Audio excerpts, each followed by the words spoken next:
particularité de cette table ronde, c'est que Frédéric Mazella est donc, fait partie des fondateurs de Wonderléon.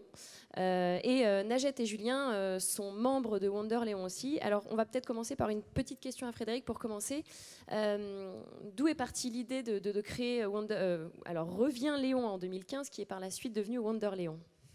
Alors, l'idée, elle est très simple, c'est pour mettre en avant l'écosystème digital français et maintenant européen, mais en tout cas au départ français, c'est pour ça que ça s'appelait Revient Léon, pour rendre un petit peu tout le monde fier de notre écosystème extrêmement dynamique, et y compris et surtout les expatriés français qui sont un petit peu partout, pour qu'ils soient fiers de ce qu'on fait dans le digital en France.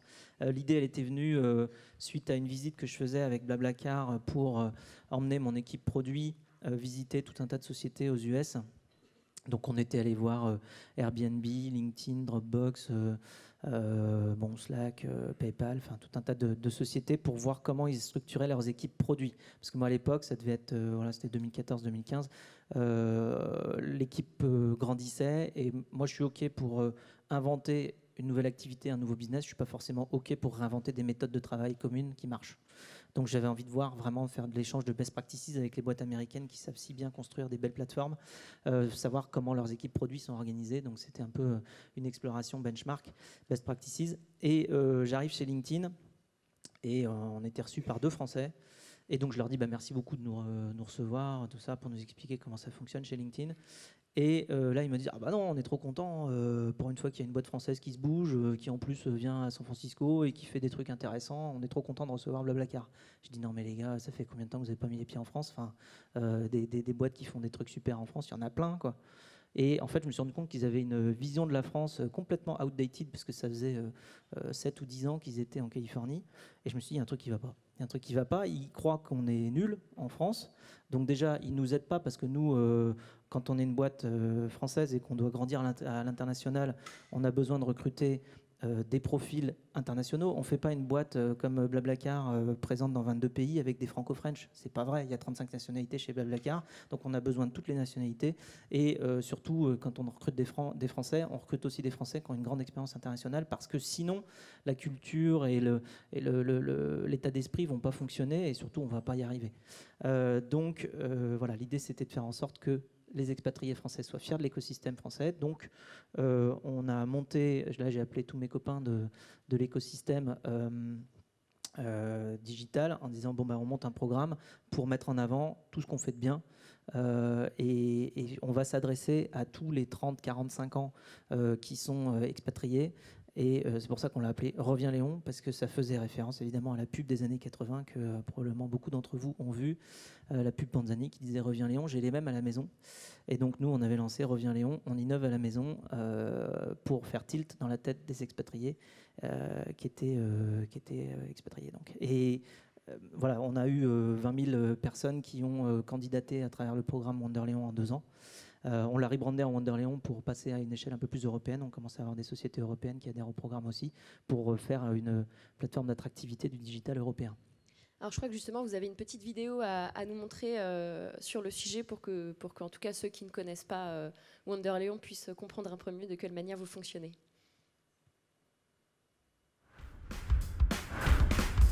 C'est bon. Cool. C'est Okay. bon. It's not about it's not about the country. I think it's where the people are. It's where the people are. Your start of something big and going big. Today Europe has proved that it's a great birthplace for companies. It's great to be part of that movement. It's great to be part of that movement. We're joined by more Leons. And I hope we're joined by more. I'm a Léon. I am a Léon. I'm a Léon. I'm a Léon. I am a Léon. I'm a Léon. I am a Léon. I'm a Léon. I'm a Wonderléon. I'm a Wonderléon. I'm a Wonderléon.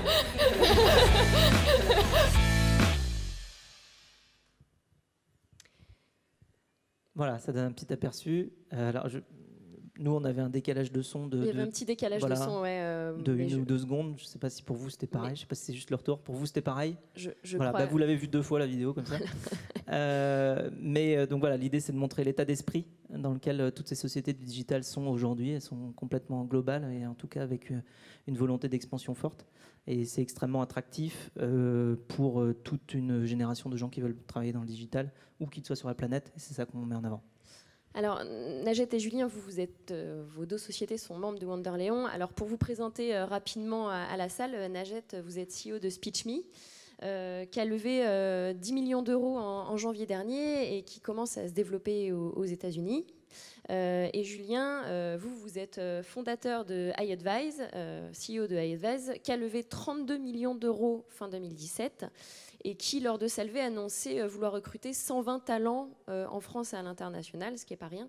Alors j'ai une première petite question pour vous, justement, qui commencez à recruter à l'international. Est-ce qu'aujourd'hui, c'est vraiment difficile d'aller chercher des talents internationaux quand on est une start-up française ? Alors effectivement, on a commencé à développer SpeechMe aux États-Unis il y a maintenant plus de 2 ans. Et dans l'ADN de SpeechMe, c'est d'être une entreprise internationale dès le départ. Et il fait sens pour nous d'avoir des talents internationaux qui sont dans nos locaux à Nantes. Et nous œuvrons tous les jours pour attirer des talents. Alors, effectivement, la question est oui, c'est compliqué encore d'attirer des talents à l'étranger. Je pense qu'il y a un enjeu, et c'est là où Wanderléon y répond parfaitement, un enjeu de marque employeur, mais au niveau global. Nous, SpeechMe, à notre échelle, aller chercher des talents à l'international dans chaque pays, ça devient compliqué, mais le faire de manière communautaire et globale, c'est plus simple. Et puis, il y a peut-être un autre aspect, puisque nous avons réussi à attirer des talents internationaux, que ce soit de Londres, des États-Unis, d'Allemagne, etc., même d'Asie. Il y a quand même encore des difficultés au niveau de l'administratif, obtenir les bons visas. Il y a toute une démarche avec Pôle emploi. Et pareil, Wanderléon a pu en fait, nous aider et faciliter la démarche. On a dû gagner, je crois, on est passé d'un cycle pour attirer quelqu'un de 3 mois à quelques semaines, ce qui est clé, clairement. Julien ? Alors, c'est difficile de recruter tout court, déjà. D'autant qu'on rend le jeu encore plus complexe d'année en année. C'est-à-dire quand on doit passer de 10 à 20, bon, c'est simple, on a 10 talents à trouver. Quand on doit passer de 100 à 200, on a 100 talents à trouver. Donc en fait, on a un enjeu quantitatif et puis dans le même temps, le niveau d'exigence fait qu'on a un enjeu qualitatif. Et à ça, on ajoute la dimension internationale. Et à ça, on ajoute, en tout cas pour iAdvise, le fait qu'on soit à Nantes. Et donc le creuset multiculturel en France, il est naturellement à Paris. Ce qui rend la tâche encore plus complexe, bien que, et c'est ce que je disais à Fred tout à l'heure quand on échangeait, on a une opportunité géniale ici à Nantes, c'est qu'on arrive à faire venir des expats qui souhaitent revenir en France à un moment où dans leur vie on a des enfants, on a envie de se rapprocher de ses parents, de scolariser ses enfants en France, mais on n'a pas nécessairement envie de retourner à Paris parce qu'on vient de Londres, de Singapour, etc.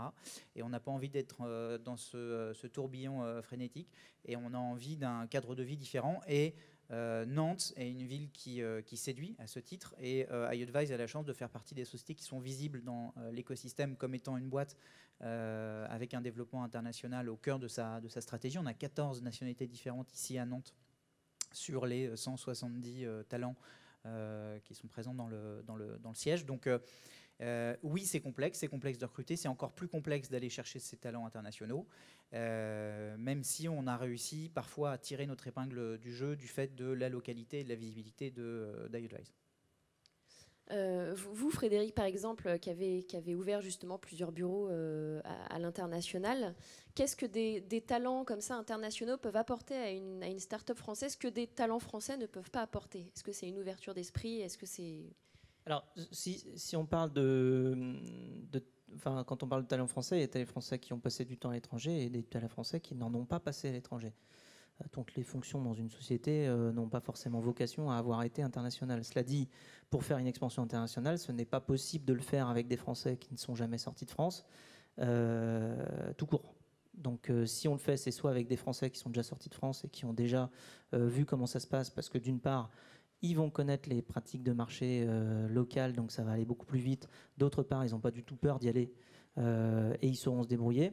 Ou alors on le fait carrément avec des locaux. Enfin, c'est un mix des deux. Mais dans tous les cas, pour s'étendre à l'international, surtout, alors on en parlait tout à l'heure, mais nous, pour ouvrir dans 20 pays en 3-4 ans, alors on n'a pas le temps d'apprendre toutes les cultures locales de tous les marchés. Donc il faut bien s'appuyer sur des gens qui connaissent ces cultures-là. Enfin, c'est obligatoire. Sinon, on y sera encore. Donc ils apportent la rapidité d'exécution en croissance internationale qui est cruciale pour les sociétés du digital. Pourquoi ? Parce que tout va très vite aujourd'hui, mais aussi parce qu'une société de digital ne trouve généralement son équilibre que dans la masse, c'est-à-dire dans le nombre de gens qui ont accès à la solution. Pourquoi ? Parce que le digital, c'est fabuleux, c'est le coût marginal zéro, sauf que en coût marginal zéro, ça veut dire qu'on va gagner quelques centimes en allant chercher à chaque fois un petit peu plus, mais pour que ça finisse par pouvoir financer une équipe qui est capable d'innover, de livrer un service de qualité et d'atteindre les économies d'échelle, il faut atteindre l'échelle tout court. Donc en fait, l'international pour une société du digital, c'est une nécessité. Parce que sinon, pour pouvoir continuer à innover sur son produit, quand, imaginons, une société du digital reste dans son pays et à côté, il y a une autre société du digital qui va s'étendre dans 10, 20, 30 pays, l'autre société aura beaucoup plus de moyens pour avancer plus vite dans son innovation et faire un service de meilleure qualité. Et donc, du coup, la petite société qui est restée dans son pays va un jour se faire naturellement complètement détrôner par la société qui est déjà dans 30 pays qui dira tiens, je vais en faire un 31e.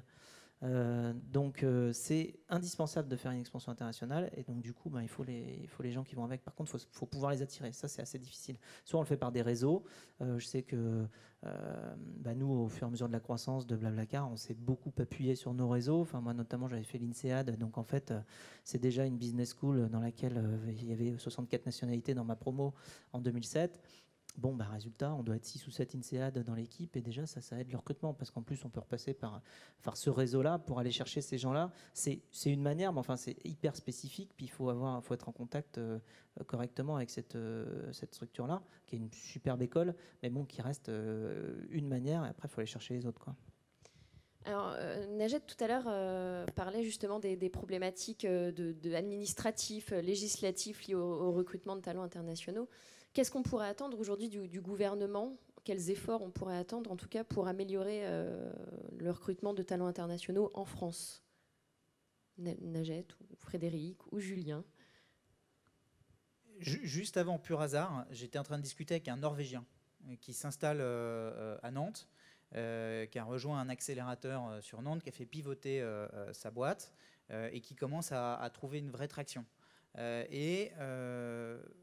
Face à cette traction, face au potentiel de développement, il décide de s'installer ici et de faire venir ses 2 enfants en juillet. Et donc je lui pose la question, mais alors quelles sont les difficultés ? Et les difficultés, elles sont simples. C'est 1, une difficulté linguistique, 2, une difficulté administrative.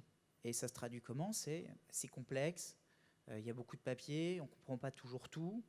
Et donc l'enjeu, c'est comment est-ce qu'on leur déroule le tapis rouge, comment est-ce qu'on fait en sorte que en quelques clics je simplifie l'ensemble de mes démarches, ou comment est-ce que je suis assisté et pas uniquement guidé mais fondamentalement assisté pour accélérer ces démarches à un moment où, comme vous pouvez l'imaginer, se dire je fais venir mes 2 enfants que je vais scolariser, ma femme qui doit trouver un boulot, etc. Ma boîte que je suis en train de développer, le niveau de stress et d'enjeu, il est déjà fort et élevé. Donc, on n'a pas besoin d'en rajouter plus. Donc, comment est-ce qu'on leur déroule le tapis rouge ? Voilà. Il y a déjà des initiatives qui ont été lancées pour accélérer l'obtention de visas ou de passeports pour les gens qui vont soit créer des boîtes, soit participer à l'écosystème. C'est vrai qu'on peut toujours en faire plus. Nous, Wonderléon, on avait été aidés aussi beaucoup par French Tech quand on a lancé, justement en soutien financier. Donc, parce que nous, on adressait cette problématique-là qui, au final, même si les sociétés se fédèrent pour aller quelque part faire la pub de leur écosystème digital, en fait, elles font la pub du pays, tout court. Elles font la pub d'une image moderne du pays de manière à être attractif. Donc, en fait, on travaille pour l'attractivité du pays quand on travaille pour l'attractivité de notre écosystème, d'où la pertinence d'un soutien du gouvernement. Donc voilà, il y a des choses qui sont faites. C'est sûr que le problème, c'est qu'il faut en faire beaucoup plus parce que là, tout s'accélère. Quand on entend... alors, de France, on s'en rend peut-être un peu moins compte, mais quand on entend dans les conférences internationales, les gens parler entre eux, en gros, dans le digital, ils parlent des US et de la Chine, ils ne parlent pas de l'Europe. Hein. Enfin, je veux dire, il n'y a que nous qui parlons de l'Europe. Enfin, on est quand même derrière. Donc, sur pas mal de choses.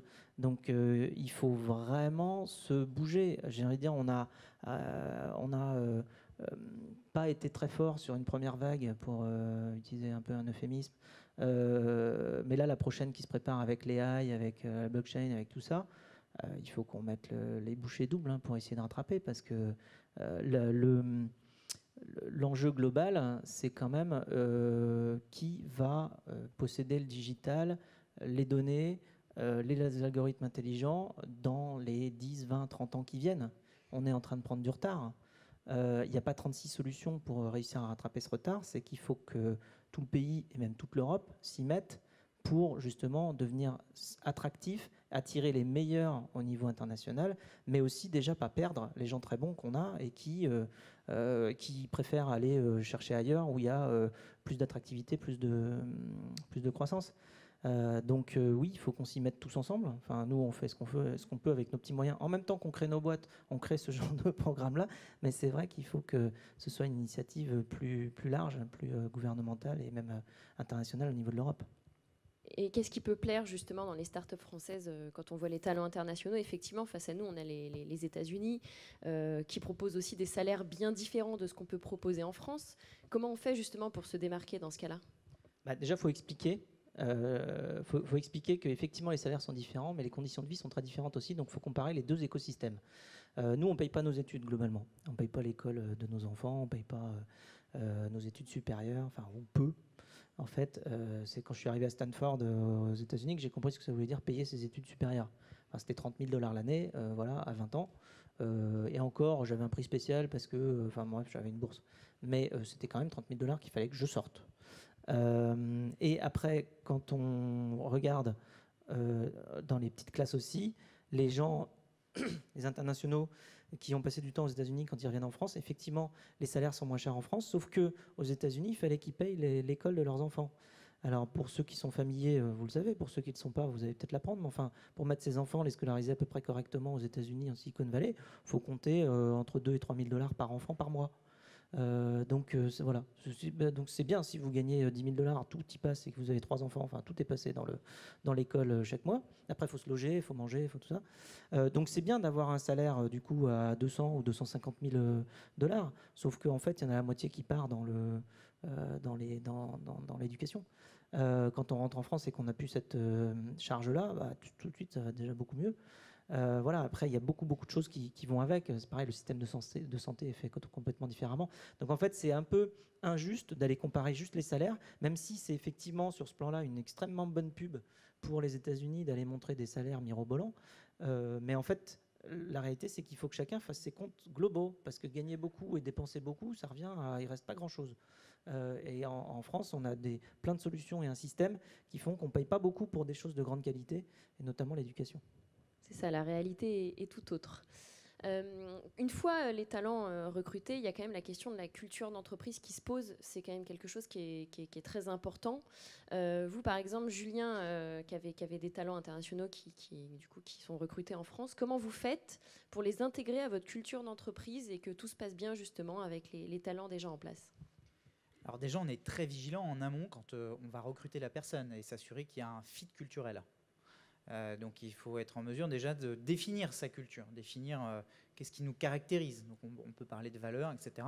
En tout cas, on va être très précautionneux sur ce fit culturel et s'assurer finalement que la personne qui nous rejoint va trouver chez nous ce qu'elle est venue chercher et qu'elle va réussir à s'intégrer naturellement au travers des valeurs qu'elle incarne et de la reconnaissance qu'elle a dans le projet au sein de l'entreprise. Donc ça commence par là déjà. Donc c'est se définir et s'assurer qu'au moment où on recrute, on trouve ce fit.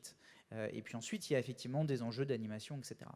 La principale difficulté, en tout cas nous à notre échelle, elle est linguistique. C'est-à-dire que iAdvice fait partie de ces boîtes qui a démarré en tombant dans le piège français. Le piège français, c'est on a un marché suffisamment significatif pour trouver les 10 premiers millions d'euros de revenus qu'on va générer. Puis à un moment donné, on touche un plafond de verre et c'est sans doute c'est déjà trop tard pour entamer sa phase d'internationalisation.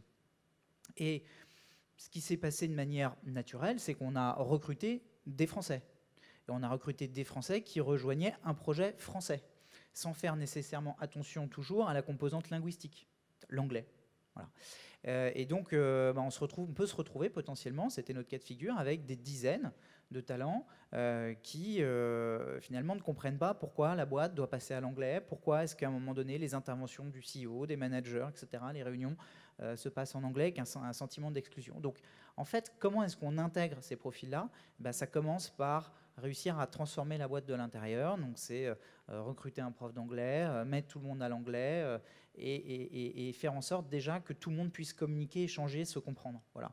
Et donc finalement, si on a défini quelle est sa culture d'entreprise, on s'assure de l'adéquation de la personne qu'on recrute avec le projet, la vision de l'entreprise, et qu'en interne, tout le monde est aligné et arrive à communiquer, c'est déjà énorme. Voilà. Najette ? Alors, nous, en fait, on a défini des valeurs. Déjà, il y a une vision qui est clairement qu'il faut définir dès le départ, qu'on partage bien pour que tout le monde, les personnes qui nous rejoignent, soient un peu dans ce mindset de là où on veut aller, d'aller vite, de voir grand, etc. Et puis qu'ils soient surtout embarqués dans cette vision. Je reviens juste sur un point de tout à l'heure, quand vous disiez finalement quels sont les critères de motivation pour attirer des talents étrangers. Il y a quelque chose que je retrouve entre le fait d'attirer des talents étrangers ici à Nantes, mais également dans le fait de recruter des Américains aux États-Unis. Et quand je suis arrivée aux États-Unis en me disant « Ok, il faut que je monte cette première team pour démarrer cette aventure là-bas », je me suis dit « Mais finalement, en tant que start-up française basée à Nantes, comment je vais me démarquer ?» Et j'ai retrouvé exactement les mêmes ingrédients. Finalement, les candidats qu'on rencontrait étaient séduits par 3 choses. Une passion et une vision, quelque chose qui soit disruptif, qui y croit au challenge et y croit à la possibilité d'atteindre ce challenge. C'est des valeurs, une culture d'entreprise. Et le 3e élément, c'est forcément quand vous recrutez, nous on est quasiment une 50aine aujourd'hui, avoir un impact dans l'entreprise et du coup accéder à des postes avec beaucoup plus d'impact. Et ça, je le retrouve complètement dans les recrutements qu'on a fait pour attirer des talents à Nantes. Donc pour revenir à ça, je pense qu'il y a une question de culture, de vision, et puis de construire un programme d'onboarding. Par exemple, quand on a recruté nos premiers salariés américains, on a fait le choix de choisir des key people à Nantes et de les envoyer aux États-Unis. Et on s'est enfermé pendant quasiment une dizaine de jours dans une maison à Los Angeles, puisque notre nouveau siège aux États-Unis sera à Los Angeles. Et on a fait toute une semaine d'onboarding qui était à la fois pour intégrer les nouveaux, mais surtout pour communiquer les valeurs et qui on est. Et puis la dernière astuce, c'est que la personne qui était chargée de ce programme d'onboarding était une Américaine qui est chez nous maintenant depuis à peu près 2 ans, donc qui s'est acclimatée à notre culture et à nos valeurs, mais qui connaît parfaitement aussi les Américains, et ce fit a super bien marché. Frédéric, vous, avec 300 salariés, est-ce que vous avez dû, ces 10 dernières années, faire évoluer votre culture d'entreprise? Est-ce que vous avez justement bien gardé la même culture d'entreprise et fait en sorte que les talents soient bien intégrés à celle-ci? En fait, déjà, c'est vrai qu'au début, recruter des gens qui avaient un état d'esprit international, c'était pas forcément conscient, mais en tout cas de manière inconsciente, c'est ce qu'on a fait quasiment dès le début. Parce qu'on savait que le projet pouvait aller à l'international. Donc on a eu peu de difficultés au final à passer du français à l'anglais quand il a fallu le faire. On devait être 50-60 quand on a fait ce switch-là. Ça a été forcé par l'arrivée de 3 Polonais qui de toute façon ne parlaient pas français. Et donc par respect pour les 3 Polonais, puis ensuite les 2 Italiens, puis voilà. De toute façon, il fallait changer de langue. Donc ça, tout le monde l'a compris. Une fois que les gens étaient là, on a compris pourquoi on faisait ce changement-là. On a mis un peu des cours d'anglais pour assister, mais c'est vrai qu'on avait globalement des gens qui étaient déjà prêts à l'anglais, donc c'était moins de problèmes. Ensuite, oui, au niveau des valeurs et des principes, on a ressenti un fort besoin de les créer, de les formuler, de les expliciter quand justement on était 50-60 et qu'on était en train de véritablement commencer à s'internationaliser. Et donc ce qu'on a fait, c'est qu'on s'est réunis dans une salle tous ensemble. C'était au ski pendant notre week-end annuel où on va tous les ans tous ensemble. Et donc on s'est dit, bon, bah, qu'est-ce qui nous rend si heureux de travailler ensemble? Qu'est-ce qui nous fait lever le matin? Quelle est notre mission? Pourquoi on le fait? Et quels sont en fait les principes qu'on applique entre nous, mais qui ne sont pas explicités aujourd'hui? La raison étant qu'en commençant à mettre des bureaux à Varsovie, à Milan, à Hambourg, à Madrid, on se rendait compte qu'en fait, il y avait des cultures parallèles qui se développaient. Pas une meilleure que l'autre, mais juste différentes. Et rien que le fait que ce soit différent et qu'il y ait certains bureaux où on pense comme ça et d'autres bureaux où on pense comme ci, fait qu'au final, on n'arrive plus à être cohérent au niveau global. Donc on s'est dit, bon, il faut vraiment qu'on crée les lignes de conduite qui correspondent à l'ADN de notre société. Et donc, qui de mieux placé pour créer l'ADN que les gens qui font partie de la société? Et donc, on va juste se mettre d'accord sur ce qui nous unit. Et ensuite, ça va nous permettre d'être beaucoup plus efficace et cohérent dans toutes nos actions. Donc ça, c'est quelque chose qui a été volontaire chez nous. On l'a fait aussi pour une autre raison, c'était pour aider notre image employeur. Parce que je me souviens bien qu'avec Francis, mon associé technique, CTO, on en avait marre, en fait, en entretien, devoir passer la première demi-heure à motiver les candidats à bosser pour nous. Ça paraît bizarre peut-être aujourd'hui parce que Blablacar a une image employeur qui est très bonne, mais c'est pas le fruit du hasard. On a vraiment articulé ça, orchestré ça. On s'est dit, bon, moi je veux faire le contraire, c'est-à-dire que je veux en entretien que la personne soit tellement motivée que je puisse du coup juger si effectivement ça va être quelqu'un de bien pour nous ou pas.